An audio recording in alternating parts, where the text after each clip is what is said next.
Os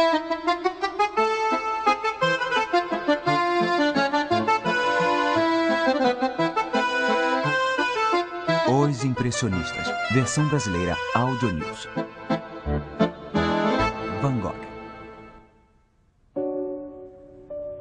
Vincent van Gogh é, de várias formas, o mais celebrado e certamente o mais mitificado artista da história. O gênio incompreendido que vendeu um único quadro a óleo na vida, mas cuja obra hoje atinge preço recorde. Hollywood o devorou, músicos e romancistas se inspiram nele e galerias do mundo todo recebem multidões de visitantes. Sua obra está em exposição. Sua pintura é mais pessoalmente expressiva que a de qualquer outro artista ligado ao impressionismo, um meio pelo qual sua vida tragicamente curta, intensa e perturbada pode ser narrada, assim tocando uma ferida universal que ainda lateja mais de um século depois. Vincent van Gogh nasceu em 30 de março de 1853 em Groot Zandert, ao sul da Holanda. Seu pai era um pastor calvinista cujos passos ele tentaria seguir. Abandonando a escola aos 16 anos, seu primeiro emprego foi com a empresa de marchand do tio em Hague, e depois em Londres, onde Vincent deu os primeiros passos na tentativa de se tornar pregador, lecionando na escola dominical de Isleworth. De volta à Holanda, ele levou várias bombas na escola de teologia e acabou com um posto que ninguém queria: pastor de uma pequena comunidade mineradora na região de Borinage, no sul da Bélgica. Ele se apiedou muito da pobreza da região e abriu mão de suas posses e alojamentos confortáveis, indo morar em um casebre para se identificar melhor com os seus paroquianos.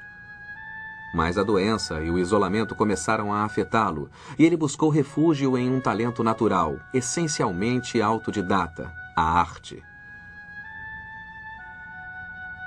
Após 2 anos em Borinage, Van Gogh deixou a região e o rebanho para se concentrar na arte em tempo integral.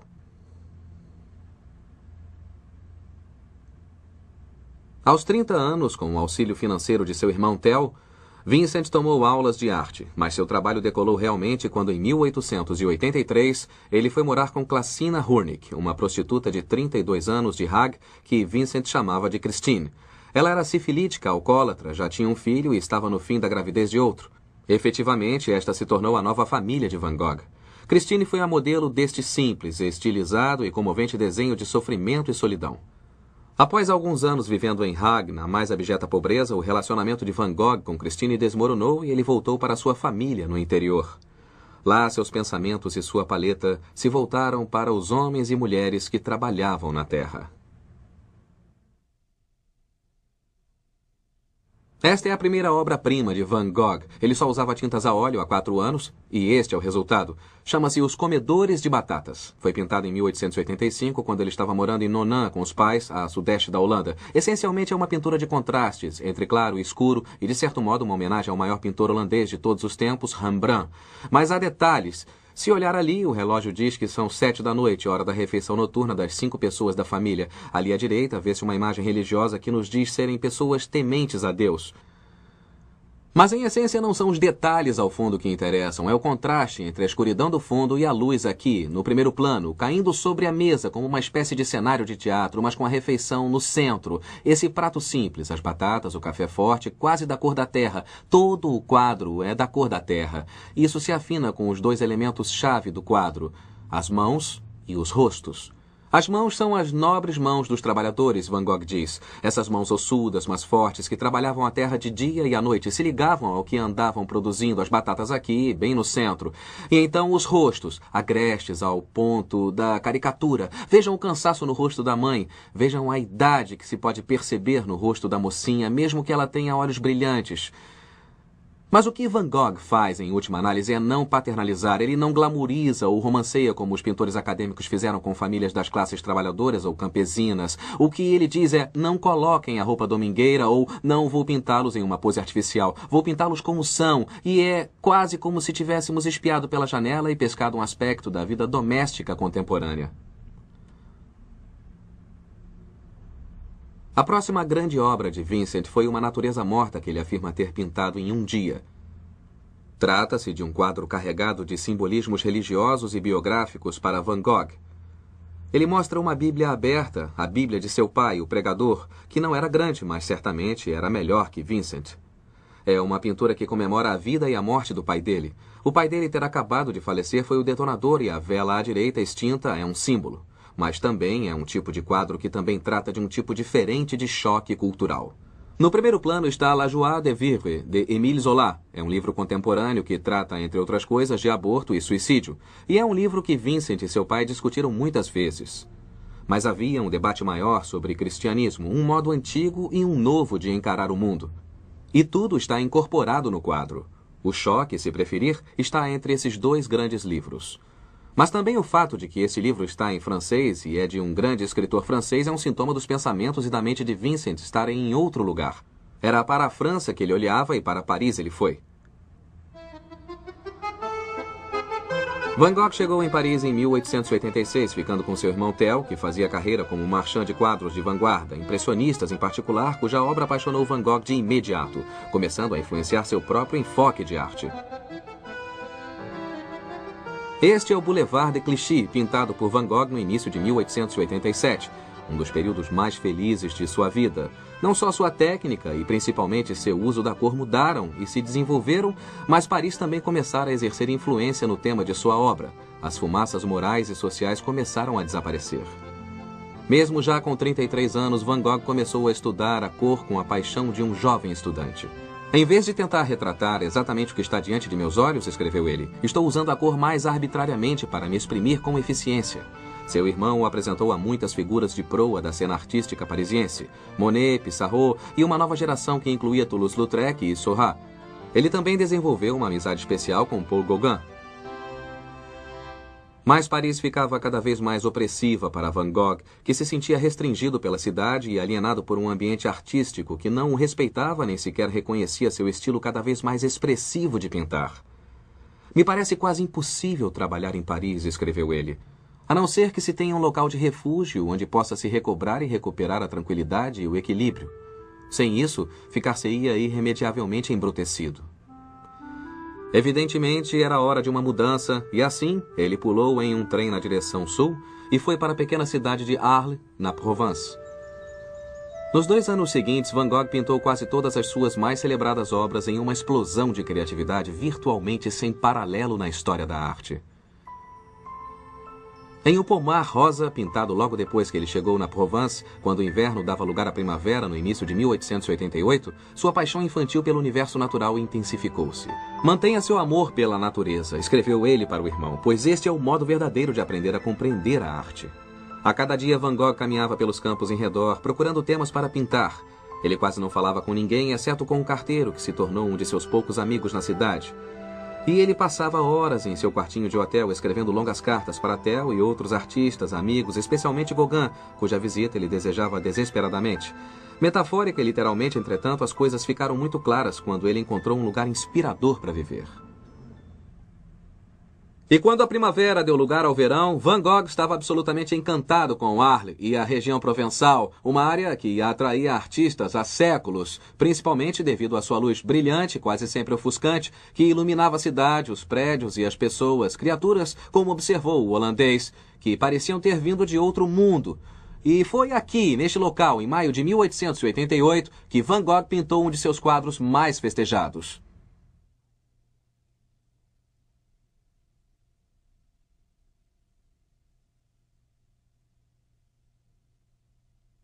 O clima deste quadro é de festa e alegria, e não há dúvida de que a casa em si foi uma grande fonte de prazer para Van Gogh. Ele sonhara a vida inteira em ter uma casa, um lugar grande o suficiente para trabalhar e morar, e também acalentava a ideia de que os artistas deviam viver juntos e trabalhar em uma espécie de colônia, derrubar as fronteiras da arte.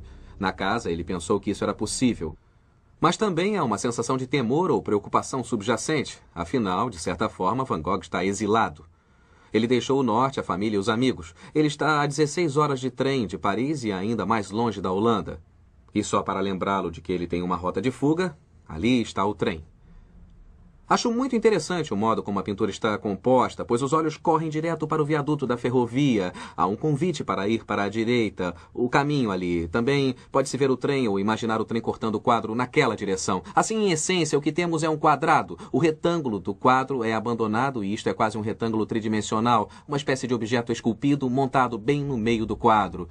Se observar o modo como foi pintado e as cores empregadas, o contraste é absoluto entre este azul espesso do céu, que equilibra e é tomado pelo amarelo da casa, com o laranja rodeando a cor complementar azul para fazer os objetos cantarem.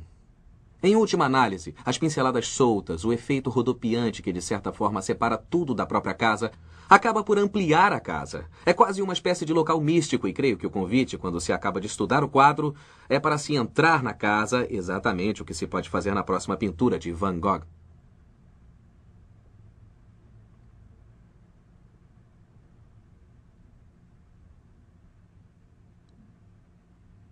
O interior do quadro de Van Gogh parece bastante com os comedores de batatas.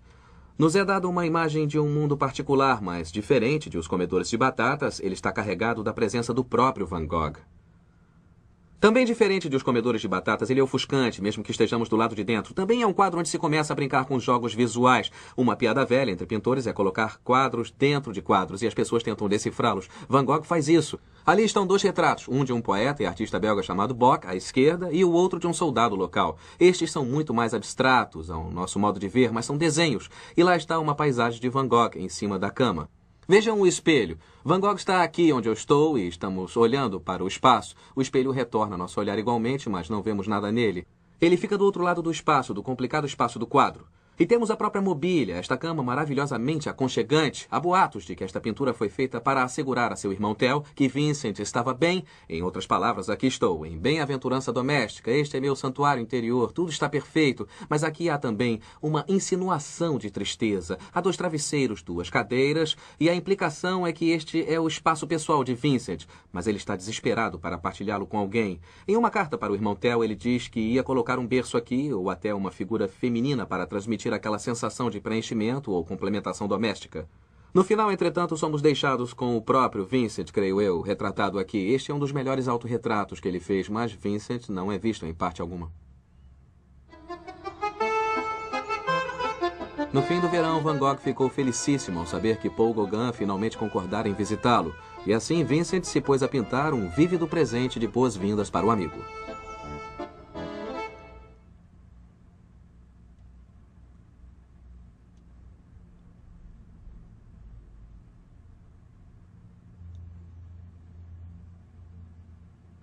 Os girassóis de Van Gogh. Eles se tornaram o mais famoso e para alguns o mais infame quadro pintado nos últimos 150 anos.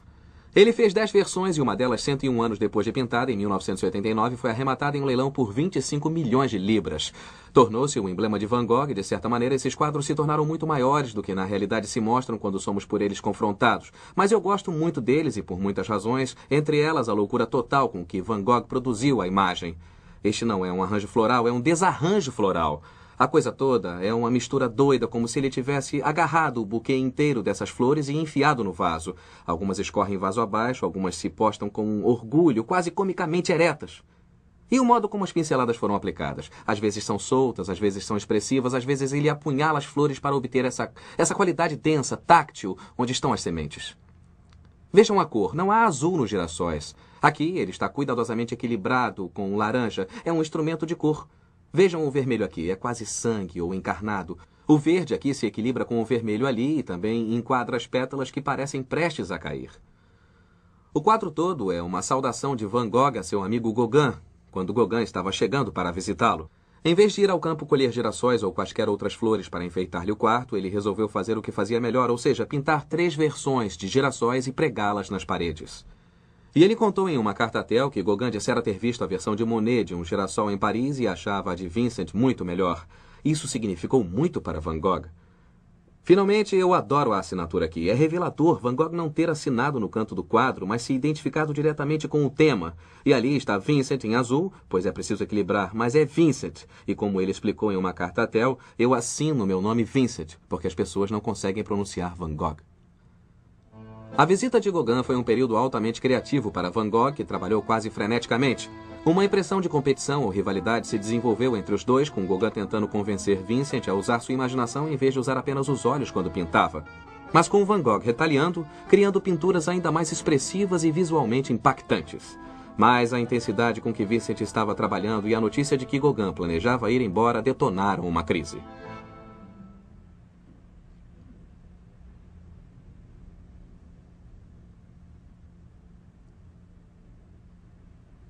Esta célebre imagem mostra os resultados de uma violenta discussão que Van Gogh teve com Gauguin 2 dias antes do Natal de 1888. Gauguin saiu de casa depois da gritaria e percebeu que era seguido por Vincent, que brandia uma navalha. Quando Gauguin se virou para enfrentá-lo, Van Gogh esgueirou-se para dentro da noite e voltou para a Casa Amarela, onde cortou fora uma parte da orelha direita. Depois ele saiu em busca de Gauguin, não conseguiu encontrá-lo e deu a orelha para uma prostituta chamada Raquel. Finalmente ele desmaiou em casa, quase morrendo pela perda de sangue antes que a polícia o encontrasse na manhã seguinte e chamasse um médico.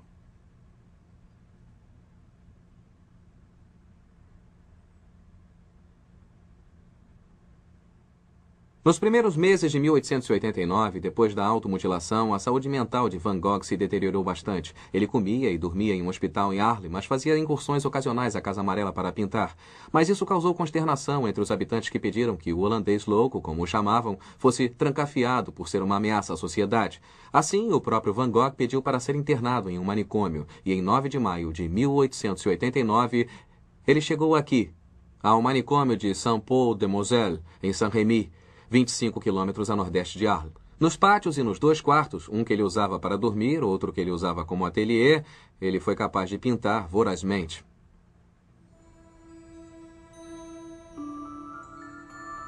O estado de espírito de Van Gogh foi tema de todo tipo de especulação médica, com diagnósticos indo de um tumor cerebral à deficiência de magnésio e sífilis, mas é consenso que ele sofria de uma forma aguda de epilepsia, que foi parcialmente diagnosticada em Saint-Rémy.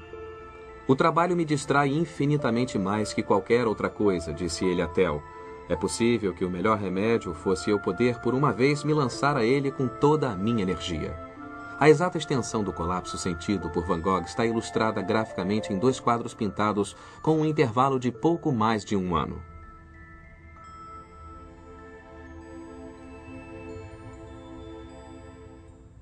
O Semeador, pintado na primavera de 1888, antes do incidente da orelha.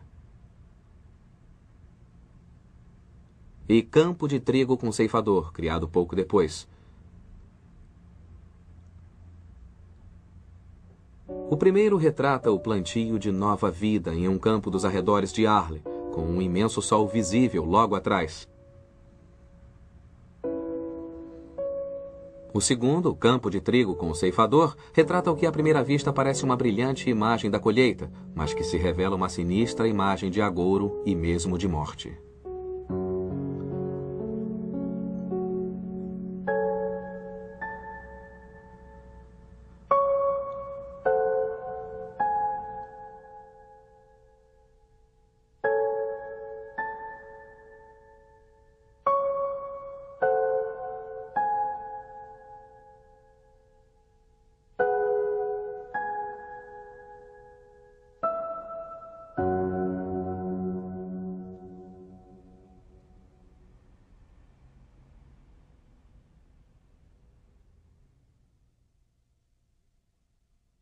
Neste quadro, Van Gogh volta direto às suas raízes artísticas e bíblicas. A pintura é a ressurreição de Lázaro e vem de um quadro de Rembrandt, a quem ele presta homenagens desde o início, com os comedores de batatas, mas aqui não há nenhum dos contrastes de claro e escuro de Rembrandt. É quase como se Van Gogh olhasse diretamente para o sol e a pintura tem esse brilho ofuscante. Na versão de Rembrandt existe a figura de Cristo, mas Vincent o substituiu pelo Sol, aqui como uma espécie de força sobrenatural, ou talvez mesmo o Deus pessoal de Vincent. É do Sol que toda a luz e energia emanam. Rodopiando em volta da tela estão essas bolhas grossas de tinta branca que parecem se misturar. Às vezes é o pigmento, às vezes são os olhos que têm que misturar para você. É como se houvesse quase uma sensação alucinatória. Se Vincent estivesse olhando para o próprio Sol, olhar o quadro é como encarar o Sol. Ele também substituiu as figuras da família de Lázaro da pintura original. Uma amiga dele, Madame Roland, mulher do carteiro, sua única amiga verdadeira em Arles. E o casal mudou para Marsella no início do ano, em 1890. De certa forma, Vincent está lamentando a partida deles, mas em outro nível ele está prestando homenagem ao fato deles serem seus amigos, de Madame Roland ter carinho por ele e tê-lo visitado regularmente quando ele estava no manicômio. Ele também substitui o rosto de Lázaro pelo que é claramente o do próprio Vincent. Acho que a mensagem é clara. Ele quer algum tipo de renascimento, ele quer uma espécie de ressurreição. Ele quer ser levantado dentre os mortos. E como ele disse a Theo em uma carta, ele estava arrasado de tristeza e tédio e precisava ir embora. Assim, após 3 anos no sul, ele finalmente junta as bagagens e volta para o norte. Nos últimos 2 meses de sua vida, ele morou em Auvers-sur-Oise, perto de Paris, e o Dr. Paul Gachet, amigo e cliente de seu irmão Theo, cuidou dele. Gachet tentou curá-lo, mas acabou não tendo sucesso.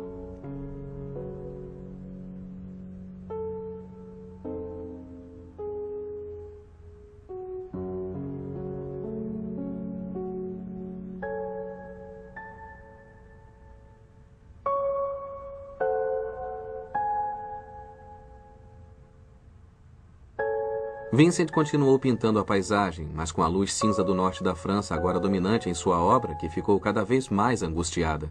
A perturbação de seu estado mental foi exacerbada por uma sensação de isolamento e falta de raízes que o levou a pintar alguns dos quadros mais sombrios jamais criados.